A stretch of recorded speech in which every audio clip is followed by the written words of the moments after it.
नमस्कार मित्रांनो. तुम्ही कधी विचार केलाय का, की आपण फोनवर एक नंबर डायल करतो आणि तो नंबर बरोबर त्याच माणसापर्यंत कसा पोहोचतो? हे आश्चर्यकारकच आहे, नाही का? पण ह्यापेक्षा एक मोठं आश्चर्य आहे, जेव्हा आपण मनापासून देवाला प्रार्थना करतो, त्या प्रार्थनेच्या लहरी देखील बरोबर देवापर्यंत पोहोचतात. आज आपण बोलणार आहोत विचार लहरींच्या अद्भुत शक्तीबद्दल. मित्रांनो, आपण नंबर फिरवतो, त्या नंबरची लहर बरोबर त्याच माणसाला शोधून काढतात. अगदी तसंच आपण जेव्हा देवीचं स्तोत्र वाचतो, पोथी वाचतो किंवा व्याकुळ होऊन देवाला प्रार्थना करतो, त्या प्रार्थनारूपी सकारात्मक लहरी बरोबर त्याच देवी देवतापर्यंत पोहोचतात आणि ती देवता आशीर्वादाच्या लहरी तुमच्याकडे पाठवते. प्रार्थना जितकी तीव्र, आशीर्वाद तितका परिणामकारक. आता एक महत्वाची गोष्ट सांगतो.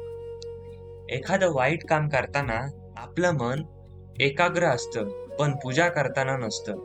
म्हणतात ना, दारूचा प्रभाव चटकन होतो पण दुधाचा नाही. पण दुधाचे दीर्घकालीन फायदे किती मोठे आहेत हे आपल्याला माहित आहे. आपण कोणाशी कठोरपणे बोललो, त्याचा अपमान केला, तर त्या व्यक्तीला क्रोधाने निर्माण होणाऱ्या नकारात्मक लहरी आपल्याकडे येतात. मग आपल्याला अस्वस्थ वाटू लागतं, भूक कमी होते, निरुत्साही वाटू लागतं. मित्रांनो, आपण जेव्हा देवी कवच किंवा शिव कवच वाचतो, त्यातल्या सकारात्मक लहरींनी एक अद्भुत कवच आपल्या भोवती निर्माण होतं आणि ते आपलं रक्षण करतं. एखाद्या आजारी व्यक्तीसाठी जरी आपण ते वाचलं, तरीही त्या शुभ कवचामुळे त्या रोग्याचं रक्षण होऊन तो बरा होतो. आपल्या संतांनी यावर खूप अभ्यास केला होता. साई चरित्रात याचा उल्लेख आहे. श्री वासुदेवानंद सरस्वती यांनी एका व्यक्तीकडे साईबाबांना देण्यासाठी एक श्रीफळ दिलं होतं. ते जेव्हा त्या शिष्याच्या हातात पडलं, त्याच क्षणी शिर्डीत साईंना त्याची जाणीव झाली. तसंच शेगावातले गजानन महाराजांनीही देह ठेवताना साईनाथांना विनंती केली, माझे सर्व शिष्य आता तुमच्या पदरात घ्या. त्याच क्षणी शिर्डीत साई अतिशय भावविवश झाले आणि म्हणाले, माझा भाऊ गेला.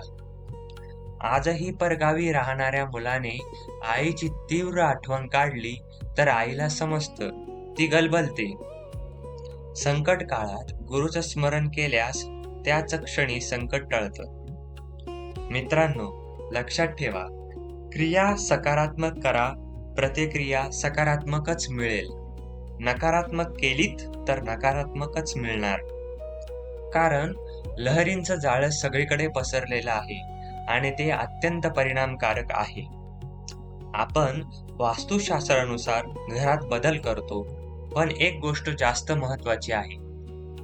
घरात प्रार्थना, उपासना, सतत चांगले विचार, एकमेकांशी सौजन्याने वागणं, कलह टाळणं, एवढं जरी केलं तर बघा किती सकारात्मक ऊर्जा निर्माण होते. अशा शांत आणि सकारात्मक लहरी तुम्हीच निर्माण करू शकतात, तुमच्या स्वतःच्या घरात. तर मित्रांनो, कायम सकारात्मक वागा, सकारात्मक विचार करा आणि ब्रह्मांडाची सकारात्मक ऊर्जा तुमच्याकडे आकर्षित करा. हा व्हिडिओ आवडला असेल तर लाईक करा, शेअर करा आणि सबस्क्राईब करायला विसरू नका. कारण अशा सकारात्मक गोष्टी जास्तीत जास्त लोकांपर्यंत पोहोचल्या पाहिजे. भेटूया पुढील व्हिडिओत. धन्यवाद.